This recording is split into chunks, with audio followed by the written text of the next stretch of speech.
Hey there, everybody. Blind Rob here. Welcome back to my channel. I hope you're all having a great week again. Sorry, it's been a while since I came on here again with another video for all of you to talk to you all once again. So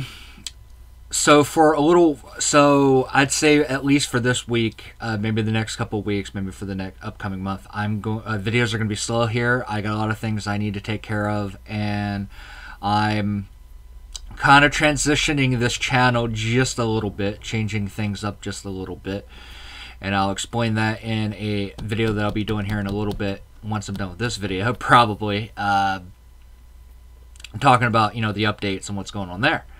So stay tuned for that video. Although that video will probably be uploaded before this one. I tend to do things out of order. That's how I am. But anyway, so in today's video, I wanted to show off something cool that I ended up buying back towards the beginning of February. It's this ritual hammer. And I got this from a neat little shop on Etsy called the Rusted Burrow. I will definitely post a link to their shop in the description box down below, so go check them out if you want to get some really awesome ritual gear, ritual tools, what have you. Now, honestly, I felt a little awkward about getting a ritual hammer, because when it generally comes to like setting up sacred space, cleansing, purification, what have you, and I have kind of very complicated views about it. But typically, my way of doing things is a combination of a traditional Norse land-taking ceremony with walking around with fire, combined with Scottish seining, or there's an Irish term, I forget how to say it, but charms, movement, walking sunwise around an area, having blessed water, blessed flame, blessed smoke, things like that.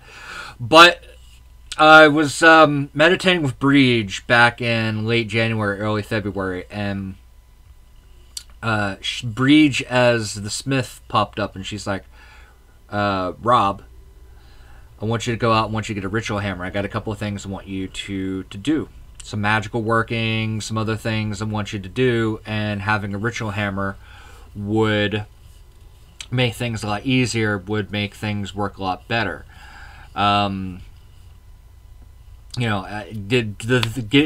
the spells, the rituals that she wants me to do, that are still in the works for later this year, would be a lot more successful if I had this hammer. So I'm like, okay. So I contacted, and not only that, but I also realized that this ritual hammer would also come in handy for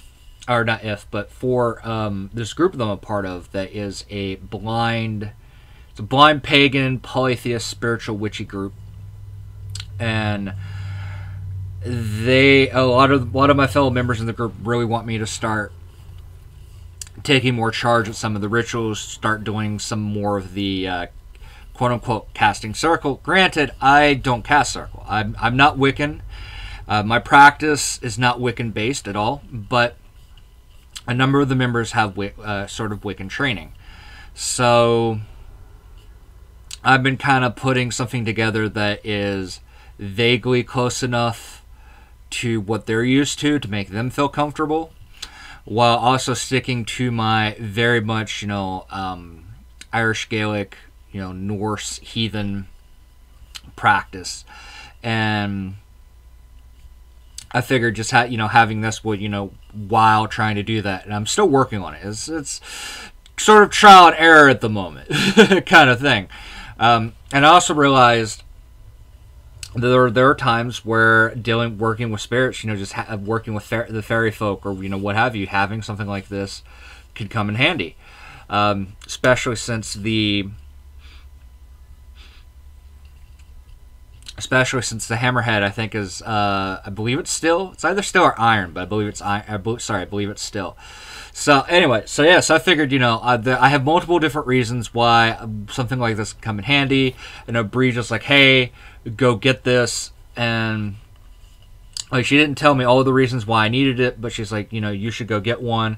And for years, I wanted a ritual hammer. Like, when I was practicing, Alsature, a few years ago, and I was identifying as a Thorsman, I searched high and low for a ritual hammer. I think it's hilarious that it took me to get out of Alsature, only to fall back into heathenry via the Rurkerture end of things.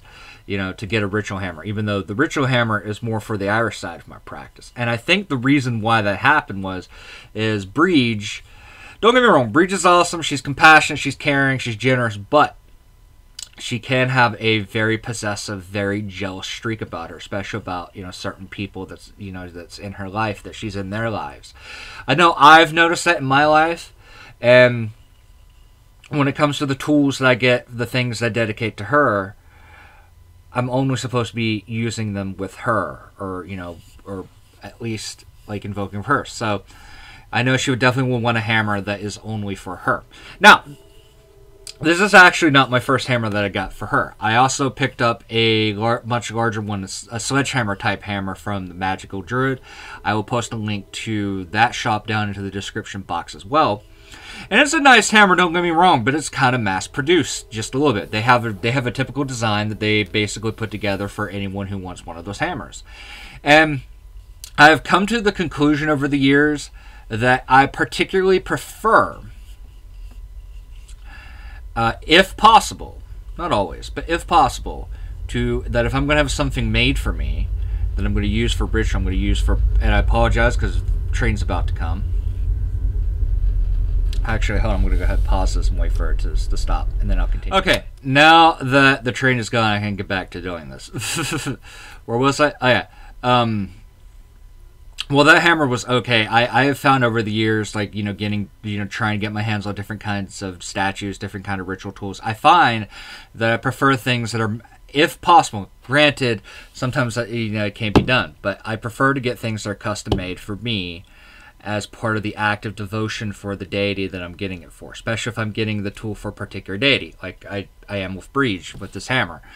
So I contacted the guy who owns and runs the Rusted Burrow, because I knew he was a blacksmith. I knew some of the things that he made, and talked to him, and he's like, yeah, I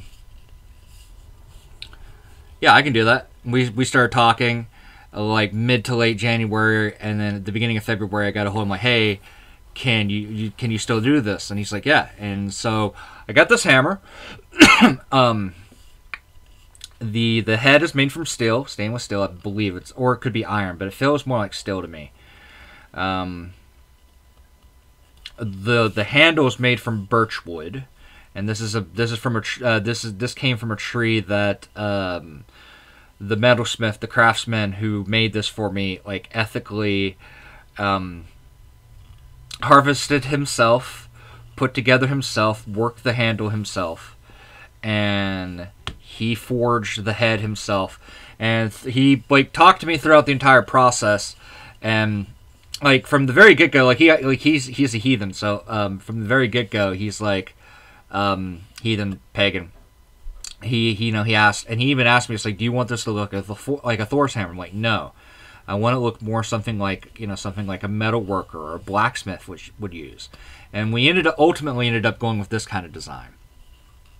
I love this hammer. I haven't quite gotten a chance to work with it yet.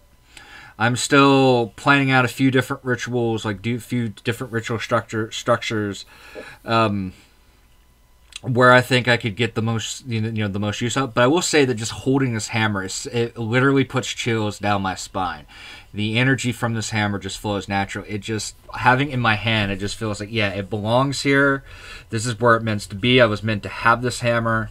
I've been feeling this is going to be an awesome tool in my toolbox of ritual tools for worship, for magic, for what have you.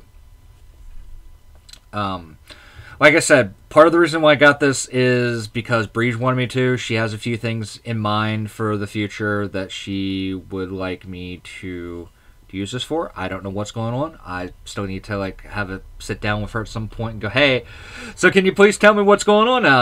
Why did I need to get this for you? For rituals. I'm sure that will happen when she's ready, when she thinks I'm ready, when the time is right. But I also got this because of the group that I'm a part of. A lot of the members are very much... They're not Wiccans, though we do have one Wiccan in the group. But a lot of those who are not Wiccan specifically had some kind of Wiccan-esque training. So their way of creating, setting up sacred space is very Wiccan-based, and that's what they're comfortable with. And it's not something that I do. But I've been trying to work on a method that combines the things that I personally do for creating sacred space, along with... which tends to be a small little ritual in of itself, combined with, something that they're a little bit more comfortable with, having a tool, honoring different things, what have you. I don't know. We'll see how this goes. But I just wanted to show this off to you all. I meant to make this video weeks ago, but unfortunately for various reasons I was unable to make this video until now. So I hope you do like it. Let me know what how you felt, what you thought about this video down in the comment section below. And I'll talk to you all here soon later. Or I'll talk to you all again. Hopefully I'll talk to you all here again soon. Till next time, may Brighid bless. Take care.